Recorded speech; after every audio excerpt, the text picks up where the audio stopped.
اور ماں باپ کے ساتھ بھلائی کرتے رہو، اگر ان میں سے ایک یا دونوں تمہارے سامنے بڑھاپے کو پہنچ جائیں تو ان کو اف تک نہ کہنا اور نہ انہیں جھڑکنا،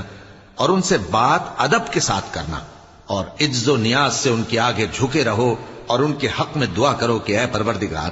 جیسا انہوں نے مجھے بچپن میں شفقت سے پرورش کیا ہے تو بھی ان کے حال پر رحمت فرما، جو کچھ تمہارے دلوں میں ہے تمہارا پروردگار اس سے بخوبی واقف ہے، اگر تم نیک ہوگے تو وہ رجوع لانے والوں کو بخش دینے والا ہے۔ اور رشتہ داروں اور محتاجوں اور مسافروں کو ان کا حق ادا کرو، اور فضول خرچی سے مال نہ اڑاؤ کہ فضول خرچی کرنے والے تو شیطان کے بھائی ہیں، اور شیطان اپنے پروردگار کی نعمتوں کا کفران کرنے والا یعنی ناشکرا ہے۔ اور اگر تم اپنے پروردگار کی رحمت یعنی فراخ دستی کے انتظار میں جس کی تمہیں امید ہو ان مستحقین کی طرف توجہ نہ کر سکو تو ان سے نرمی سے